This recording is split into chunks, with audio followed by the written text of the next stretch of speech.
this presentation, I will also present other projects while I'm talking, or the ideas that inform them will come out as I'm explaining where I'm coming from, and hopefully responding to Shumon as well.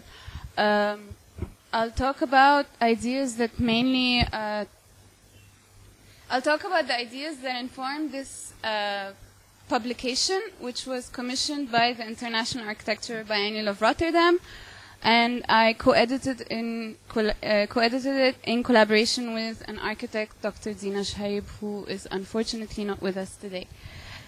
Because I want to already respond to some of the digressions that Shumon mentioned in the beginning, actually. Usually when I'm introducing these projects and I try to think, okay, what was I trying to do here, or why am I working with the city, is ultimately the main and first question that comes up.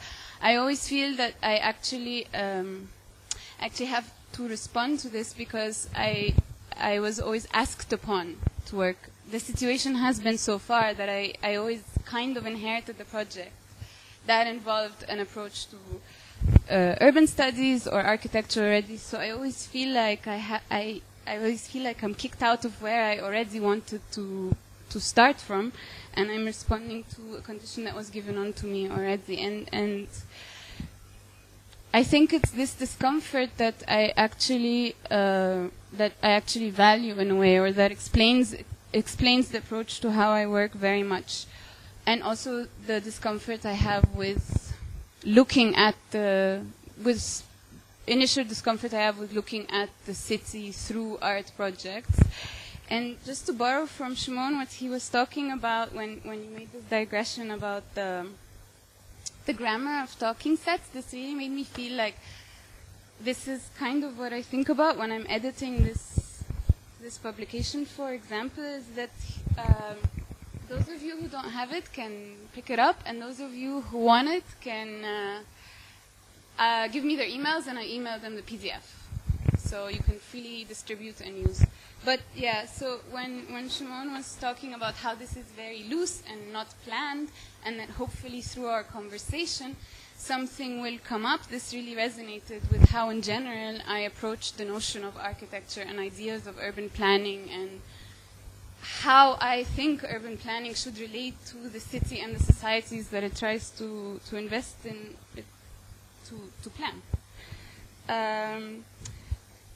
And yeah, so basically to explain where I'm coming from initially, I will borrow or depend on a number of tropes that I constantly use to work my way through one project or another. And the first one that I'd like to use to explain how I reach this space is a trope of excess, which was actually a trope that I used in collaboration with Malak Hilmi and Nida Gauss as we were working as Paris Center projects on a symposium that we organized and hosted last year in collaboration with Research Architecture from Goldsmiths from London.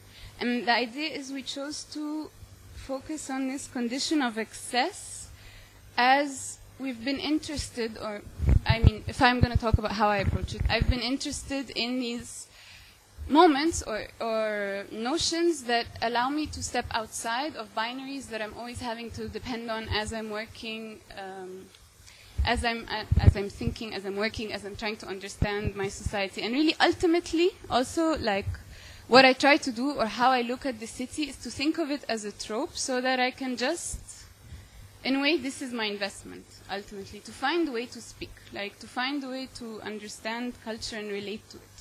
Hence, also the form of a symposium, and of course texts, is to let the talk happen and see what happens and what structures emerges out of it, and also to be very aware of the dynamic whereby we have a practice now, we're in conversation, and then some structure, some abstraction is supposed to emerge, and how usually there's something problematic that happens from that translation between a very concrete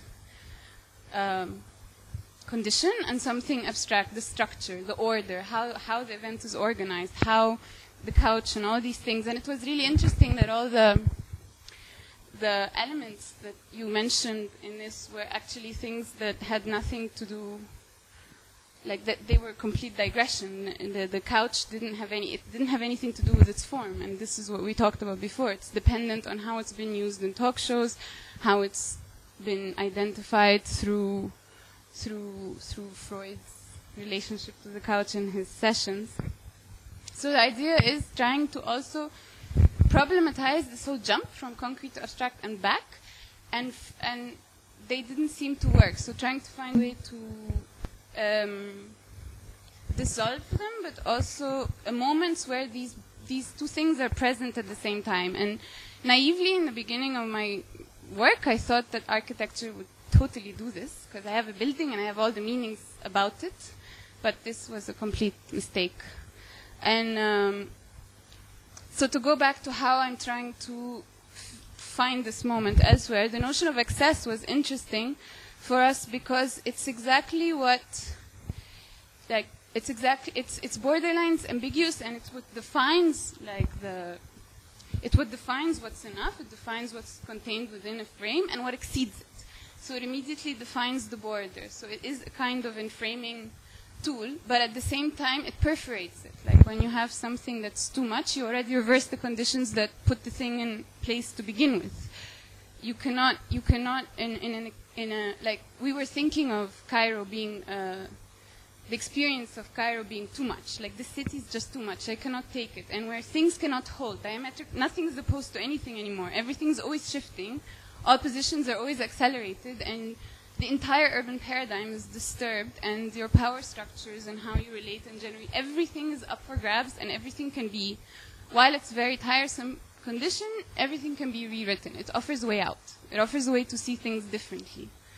So the idea was to use this trope as a way to escape binaries in the way we understand relations, in a way that can explain to myself my experience of the city, rather than, because I obviously also had problems with accounts of the city, and that this relationship was not so easy. But then to clarify this, I would like to borrow from a quote from Timothy Mitchell, because I went back to him.